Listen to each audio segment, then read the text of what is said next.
বিশ্ববিদ্যালয় তো দূরের কথা, সাধারণ একটা মক্তব্য কি নাই, ছোট্ট একটা বিদ্যালয়ও কি নাই। আরে কি এক মুশকিল অবস্থা। এই নিরক্ষর জাতি, কিছু কিছু দুই একজন একটু লেখাপড়া জানে, হয়তো তারা আরবের বাহিরে হয়তো কোথাও লেখাপড়া করে তারা আরবে ঢুকছে, অথবা এই ধরনের কিছু আছে আরই। তো এখন পুরো জাতি তো দুই চারজন ছাড়া পুরো জাতি হলো কি নিরক্ষর জাতি। সেখান থেকে একটা লোক আইসা এমন এক ধাফটের সাথে কথা বলতেছে, একটা লোক আইসা ধাফটের সাথে কি পুরা প্রজ্ঞা, পুরা ধাফট নিয়ে, সে ধাফট নিয়ে কি কয় কথা বলতে আছে, কি বলতেছে, লা ইলাহা ইল্লাল্লাহু মুহাম্মাদুর রাসূলুল্লাহ, যে আল্লাহ ছাড়া কোনো কি নাই। সাহস কত, তুমি কে? কবিলে কবিলে, সবাই বলেন, কবিলে কবিলে কে বুত এক জুদা থা, কিসি কা হবল থা কিসি কা সফা।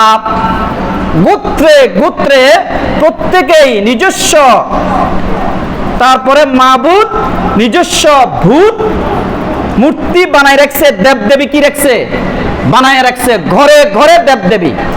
কিসি কা হবল থা কিসি কা সফা, কারো দেবদেবীর নাম হবল, কারো দেবদেবীর নাম সফা, কারো দেবদেবীর নাম লাত, কারো দেবদেবীর নাম উজ্জা, কারো মূর্তির নাম ওইটা সেটা, মানে কত দেবদেবী যে তারা আছে। এতগুলো দেবদেবী, প্রত্যেকটা ব্যক্তির ঘরে, সবাই প্রভাবশালী, তাদের প্রভাবে কুরাইশ বংশ, তো কুরাইশ বংশের সম্ভ্রান্তশালী কুরাইশ বংশ, তো সেই রকম তাদের মানে কৃতিত্ব, তাদের বাহাদুরি, পুরা আরব তাদেরকে ভয় করত, পুরা আরব তাদেরকে শ্রদ্ধা করত। একদিকে ভয় করত, আরেকদিকে কি শ্রদ্ধা করত কাকে? কুরাইশকে।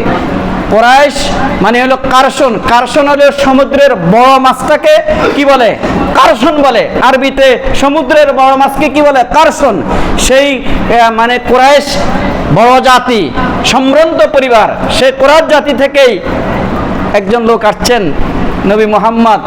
সে ওই জাতির মধ্যে পয়দা হইয়া, ওই জাতির মধ্যে আইসা তারপরে বলতেছে, তোমাদের কোনো ভূত, লাত, উজ্জা, হবল, সফা কোনোটাই চলবে না, তোমাদের হাসিনাও চলবে না, তোমাদের খালেদাও চলবে না, তোমাদের ফেরাউনও চলবে না, তোমাদের হামানও চলবে না, তোমাদের এইটাও চলবে না, ওইটাও চলবে না। চলবে কার হুকুম? চলবে লা ইলাহা ইল্লাল্লাহু মুহাম্মাদুর রাসূলুল্লাহ। একমাত্র এক আল্লাহ, এক আল্লাহ ছাড়া কোনো লাত, হবল, উজ্জা কোনো কিছুই, কারোই কি কিছুই কি চলবে না। চলবে কার? আল মালিক, যিনি বাদশাহ, আল কুদ্দুস, যিনি পবিত্র, আল আজিজ, যিনি পরাক্রমশালী, আল হাকিম, যিনি প্রজ্ঞাময়, যিনি নিরক্ষর জাতি থেকে একজন লেখাপড়া ছাড়া একজন নিরক্ষর নবী বাহির করে আনছেন।